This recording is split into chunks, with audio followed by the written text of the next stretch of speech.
ස්වභාව ධර්මය අපට දායාද කළ මහඟු සම්පතක් පස. ලෝකවාසීන්ගේ පැවැත්ම උදෙසා මේ පස සුරැකීම අප සැමගේ පරම යුතුකමයි. ඉතා ඈත අතීතයේ පටන් ස්වයංපෝෂිත දේශයක් උදෙසා ලාංකීය මුතුන් මිත්තන් පස රැකගත්තේ මහත් කැපකිරීම් තුළින්. වර්තමානයේදී අක්‍රමවත් ඉඩම් පරිහරණය නිසාවෙන් මේ සරු පසේ සෝදාපාලුවක් දක්නට ලැබෙනවා. මේ නිසා පසේ සාරවත් භාවය අඩුවීම, බෝගවල නිෂ්පාදන ධාරිතාවේ අඩුවීම, නායයෑම, ගංවතුර සහ ජලාශ ගොඩවීම ආදී පාරිසරික ගැටලු රැසක් ඇතිවෙනවා. මීට අමතරව දේශගුණ විපර්යාසයන් කෘෂිකර්මාන්තය සඳහා ඍජු බලපෑමක් ඇති කරනවා. මෙවන් පසුබිමක ලාංකීය ජනතාව පාංශු සංරක්ෂණය සඳහා යොමු කිරීමට කෘෂිකර්ම දෙපාර්තමේන්තුව මහඟු කාර්යභාරයක් සිදු කරනු ලබනවා.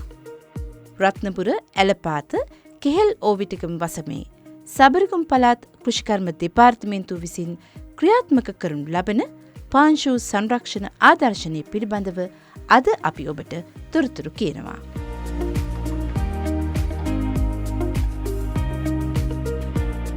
MICH අමුමිරිස් වගාව අපි කළා පළමුව.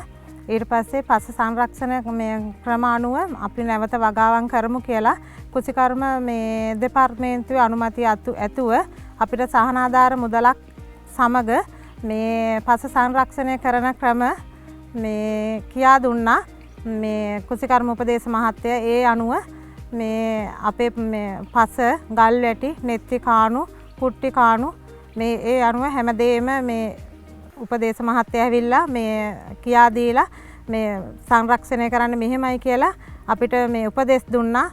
මේ අපිට මේ කෘෂිකර්ම දෙපාර්තමේන්තුවෙන් සහනාධාර මුදලකුත් ලැබුණා. ඉදිරියට අපි වැඩ ටික කරගෙන යන්න තවත් බලාපොරොත්තුවෙන් මේ දැනට මේ විදිහට හදලා තියෙනවා පොළොව. මගේ ඉඩමත් බැවුම් සහිතයි. මගේ ඉඩමත් මම ආරක්ෂා කරගන්න ඒ මහත්තයාගේ උපදෙස් මත මම ගල් වැටි කාණු, කුට්ටි කාණු, රොන් මඩ උගුල් සියල්ල සාදලා ඔක්කොම ටික ආරක්ෂා කරගන්නවා. පස ආරක්ෂා කරගෙන මේ පස හැදෙන්න අවුරුදු 1000කට අඟලක් තමයි මේක හැදෙන්නේ. මේ අඟල අපි පුළුවන් තරම් මේ පස ආරක්ෂා කරගන්න ඕනේ. මේ එහෙම කටයුතු කළා මේ දැන් AI මහත්තයාගේ සියලුම උපදෙස් මත මේ වගාවල් කරන්න මම ඉස්සෙල්ලා වගාවල් ගැන දන්නේ නැහැ. ඊට පස්සේ ඒ උපදෙස් අරගෙන තමයි මේ සියල්ල කළේ.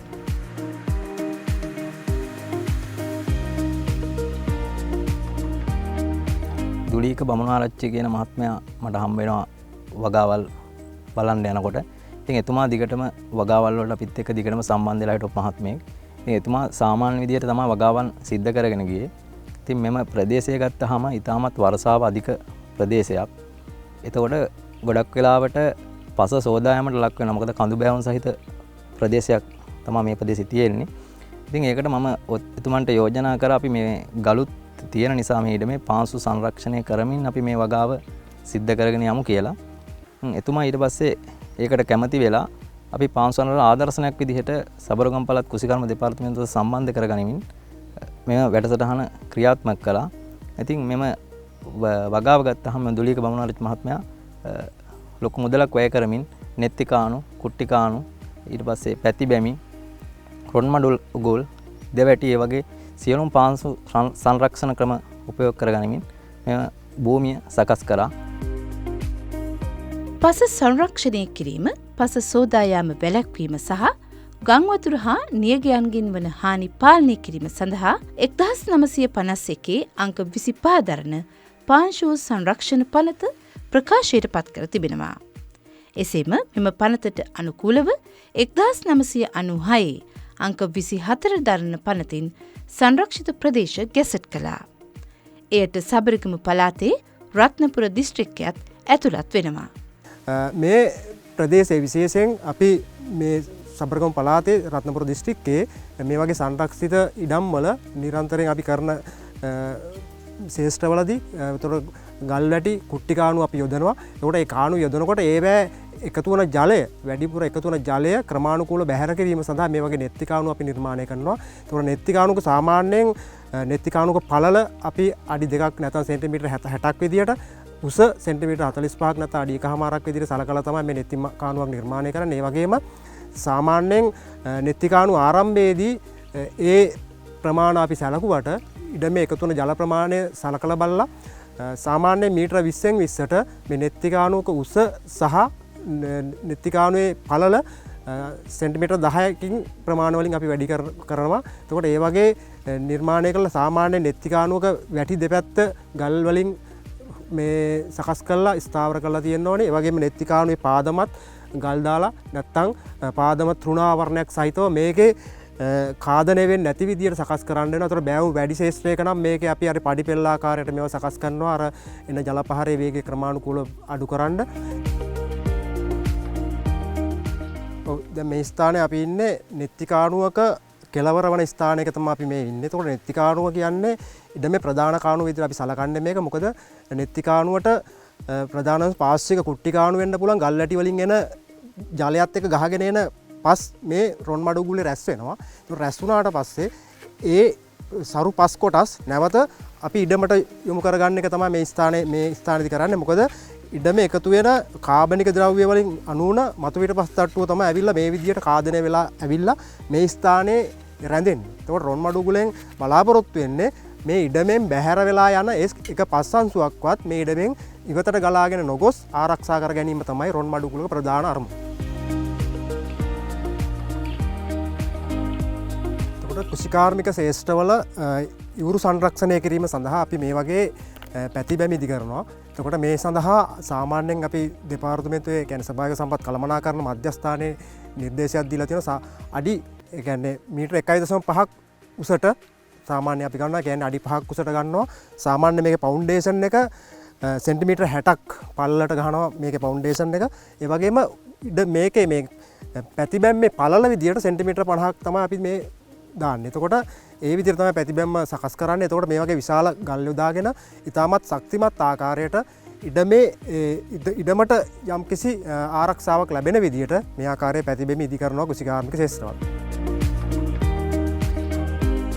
කෘෂිකාර්මික ශේෂ්ත්‍රයක් සංරක්ෂණයේදී ප්‍රධාන වශයෙන්ම මේ බෑවුම් සහිත ඉඩම් සංරක්ෂණය කරනකොට අපි මේ බෑවුමට අනුකූලව නිශ්චිත පරතරයක් දෙනවා මේ ගල් වැටි සහ කුට්ටි කාණු දිගිරීමේදී. එතකොට ඒ වගේ නිශ්චිත පරතරයක් දීලා සමෝච්ච රේඛාවට අනුකූලව තමයි මේ ගල් වැටි සකස් කිරීම කරන්නේ ගොවි මහතුරු. එහෙම සමෝච්ච රේඛාවට ගල් වැටියක් සකස් කළොත් තමයි නිසි පාංශු සංරක්ෂණයක් ඒ ඉඩමට සකස් වෙන්නේ. සමහර වෙලාවට ගොවි මහතුරු සමෝච්ච රේඛාව නිවැරදි තාක්ෂණකම් භාවිතා කරන්නේ නැතුව යොදන අවස්ථා තියෙනවා. එතකොට ඒ අවස්ථාවේදී අපේ ශේෂ්ත්‍රයේ සමහරලාට කාදනය වැඩි වෙන්න පුළුවන්. ඉතින් ඒ වගේ මේ ශේෂ්ත්‍රයේ එතකොට නිවැරදි තාක්ෂණය භාවිතා කරමින් රෝඩ් රේසරේ නැත්තම් ඒ රාමුව වගේ උපකරණ භාවිතා කරමින් සමෝච්ච රේඛා ගහලා සකස් කරපු ගල් වැටි සහිත ශේෂ්ත්‍රයක් මේක. එතකොට මේ ගල් වැටියක් සකස් කිරීමේදී සාමාන්‍යයෙන් සමෝච්ච රේඛාවට අපි ගහපු සමෝච්ච රේඛාවට ඉහළින් තමයි ගල් වැටියේ පළල අපි ගන්න. එතකොට එහෙම ගල් වැටිය පළල ගන්නකොට සාමාන්‍යයෙන් අඩි 2ක පළලක පළලක් තමයි ගල් වැටිය අපි සලකන්නේ අපේ නිර්දේශයේ තියෙන. ඒ වගේම ගල් වැටිය උස ඉහළ පැත්තෙන් අඩි 1කමාරක් විදිහට සලකලා තමයි ගල් වැටි සකස් කරන්නේ. ඒ වගේම තවත් වැදගත්ම දෙයක් තමයි ගල් වැටිය සකස් කරනකොට සෙන්ටිමීටර 22ක ෆවුන්ඩේෂන් එකක් නැත්තම් අපි කියන පාදමක් සකස් කරලා ඒ පාදම මත ගල් වැටිය සකස් කළොත් තමයි වසර ගණනාවක් මේ ගල් වැටිය නොසැලී පවතින්නේ. නැතුන පොළොව උඩ ගල් තැම්පත් කළ සකස් කරොත් ඉහළින් එන පස් තැම්පත් වීම හරහා එන බරත් එක්කම ගල් වැටිය පහළට ඉස්සලා යන්න පුළුවන්. ඒක අපි සියලු ගොවි ජනතාවට මතක් කරනවා. ඔබ ගල් වැටියක් සකස් කරනවා නම් ඒ ෆවුන්ඩේෂන් එකක් මත නිවැරදිව ගල් වැටි ඉදි කරන්න. ඒ වගේම ගල් වැටි සකස් කළා නිරන්තරයෙන් අපි මේ ගල් වැටි නඩත්තු කරන්න වෙනවා. එතකොට ගැලවිලා යන ගල් නිතර අපි නැවත නැවත නිරීක්ෂණය කරමින් ඒ ගැලවිලා යන අවස්ථාවලදී ඒවා නැවත ස්ථානගත කරමින් ඒ ගල් වැටිය නිවැරදිව පවත්වාගෙන යෑමෙන් නිසි සංරක්ෂණයක් ඉඩමට ලැබෙනවා. වගේම ගල් වැටින් ඉහළ සහ පහළ අපිට පුළුවන් සැවැන්දරා පැංගිරිමාන වගේ තෘණ වැටියක් සකස් කරලා තවදුරටත් මේ ගල් වැටියේ පාදම සහ ඉහළ මට්ටමින් එන ඉහළින් තවදුරටත් මේ ඉඩම සංරක්ෂණය කර ගැනීම ගල් වැටිය ආරක්ෂා කර ගැනීමේ හැකියාව අපිට ලැබෙනවා.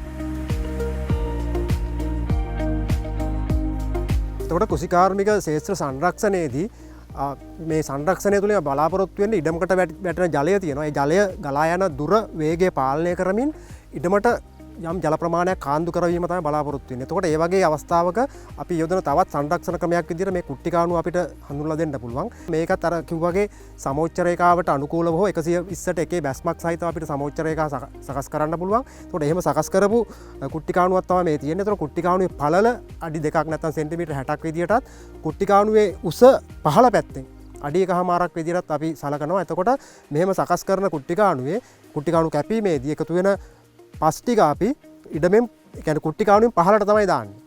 එතකොට කාලයක් යනකොට මේකේ ඉහළින් එන යම් කියන්නේ පස් ගහගෙන ආවිල්ලා කුට්ටි කාණුවේ රැඳෙනවා. එතකොට ඒ එකතු වෙන පස් ටික නැවත කුට්ටි කාණුවේ ඉහළට තමයි දාන්නේ. එතකොට මේ වගේ කුට්ටි කාණුවක මේ ඉවුර සංරක්ෂණය කරන සාමාන්‍යයෙන් අපි පැංගිරිමාන නැත්නම් සැවැන්දරා වගේ තෘණකුලේ ශාකයක් හිටවන. හැබැයි ගොවි මහත්තයා ඊට වඩා වෙනස් ක්‍රමයක් මෙතන මේ හඳුන්වලා දීලා තිනවා. ඉතින් ඉඩ මේ විශාල ප්‍රමාණයක් මේ වගේ කුඩා සක්ක ඉතුරුලා තියෙනවා. ඉතින් ගොවි මහත්තයා මේ ඉවුර සංරක්ෂණය කරන්න මේ වගේ කුඩා ගල් වැටියක් වැඩිපුර මම හිතන්නේ යොදලා ඒ වගේ ක්‍රමයකින් මේ ඉඩමේ මේ කුට්ටි කාණුවේ ඉවුර සංරක්ෂණය කරලා තියෙනවා. රත්නපුර දිස්ත්‍රික්කය ගත්තම ලංකාවේ තියෙන අපදා වැඩිම දිස්ත්‍රික්කයක්. අපේ ඇත්තටම මේ නායෑම් ගංවතුර ඒ වගේම නියඟ වගේ ස්වභාවික හානි තියෙන ගොඩක් ලක්වෙන දිස්ත්‍රික්කයක්. ඉතින් පාන් සංරක්ෂණ පනත බලගන්නලා පනත අනුව විශේෂයෙන්ම දැනුවත් කිරීම ඒ වගේම පුහුණු වැඩමුළු සහ ඒ විව්ව හදලා ගොවි මහතුරුන්ට ඒ ආධාර ගෙවීම් වගේ දේවල් අපි පාන් සංරක්ෂණ පනත යටතේ ක්‍රියාත්මක වෙන යටතේ ස්වභාවික සම්පත් කර්ම මධ්‍යස්ථානයත් පෙරදිනේ ඒ ආයතනයත් ඒ වගේම අපි සබරගම් පළාත් සභාව විදිහට දෙක එකතු වෙලා වැඩසටහන් ගණනාවක් 2000 වර්ෂයේ ඉදිරියට දිගටම කරගෙන ඇවිල්ලා තියෙනවා. ඉතින් ඇත්තටම මේ 2025 අවුරුද්දට අපිට විශාල මුදලක් වෙන් කරගන්න පුළුවන් වුණා සබරගම් පළාත් සභාවේ පළාත් PSTG මුදල් වලින් ලක්ෂ 45ක මුදලක් මම රත්නපුර දිස්ත්‍රික්කයට වෙන් කළා මේ සඳහා ගොවි මහතුරුන්ට සහනාධාර විදිහට ගෙවීම් කරන්න. ඒ වගේම විශේෂයෙන්ම වැරදියට දාගලා තියෙනවා නම් ඒවත් අපි ඇත්තටම මේ නිවැරදි කරනවා. නිලධාරීන් ගිහිලා ශේෂ්ත්‍රයේ මේ ගල්වැට මේ අනායම් වගේ දේවල් වෙන්න වැරදි විදිහට මේ ගල්වැටි එහෙම යෙදුවොත් ඒකත් හේතුවක් වෙන්න පුළුවන් නායම් වගේ දේවල් වලට. ඉතින් ඒ නිසා මේ විශේෂයෙන්ම තෙත් කලාපේ ගත්තාම රත්නපුර දිස්ත්‍රික්කයේ ඇහැලියගොඩ කුරුවිට මේ ඇලපාත අද ඉන්න පළාත ඒ ගොඩක් තැන්වල නායම් වගේ වලට ලක් වෙලා තියෙනවා. ඊළඟ සෝදායම් පාන්සා ගල් කඳු කඩා වැටීම්. ඉතින් ඒව වළක්වන්න අපි නිරන්තරයෙන් ක්‍රියාමාර්ග ගන්නවා. රත්නපුර දිස්ත්‍රික්කයේ මම හිතන්නේ මේ පාන් සංරක්ෂණ පනත ක්‍රියාත්මක කිරීමේ යටතේ අපි මේ වගේ වැඩසටහන් දිස්ත්‍රික්ක පුරා ක්‍රියාත්මක කරනවා. මම අනිත් ගොවි මහතුරුගේ ඉල්ලා සිටිනවා විශේෂයෙන් අපි නීතිමය පැත්තට මේ පනත යටතේ ක්‍රියාත්මක කරන්න කලින් අපි මේ දැනුවත් කිරීම සහ ඒ වගේම මේ ආධාර දීලා ඒවා වැඩිපුර ගොවි මහතුන්ට ඒ පිළිබඳ වැදගත්කම කියලා දෙන්න බලාපොරොත්තු ඉන්නේ. හැමෝටම තමන්ගේ ඉඩම සෝදා යනවා නම් අපි මේ ගන්න ක්‍රියාමාර්ගات එක්ක ඔයගලන්ට අනුගත වෙන්න පුළුවන් කියලා ඉල්ලා සිටිනවා. ඒ වගේම දැනුම අවශ්‍ය නම් අපේ නිලධාරීන් හරහා සහකාර කෘෂි අධ්‍යක්ෂ කාර්යාලය සහකාර කෘෂි අධ්‍යක්ෂවරු ඉන්න. ඒ වගේම කෘෂිකර්ම ප්‍රදේශක මහතුරු ඉන්න කෘෂිකර්ම කාර්යාලවල සඳ දවසට ගිහිල්ලා ඒගොල්ලන් මුණ ගැහිලා ඒ පිළිබඳ දැනුවත් වෙන්න කියලා මම ඉල්ලා සිටිනවා. ශ්‍රී ලාංකීය කෘෂි කර්මාන්තය නව මගකට හා තිරසර කළමනාකරණයකට යොමු කිරීමට උත්සාහ දරන මෙවන් යුගයක සරුපස රැකගෙන දැයට ජීවය පුවන්නට සබරගම් පළාත් කෘෂිකර්ම දෙපාර්තමේන්තුවට හැකි වේවායි අප ප්‍රාර්ථනා කරමු.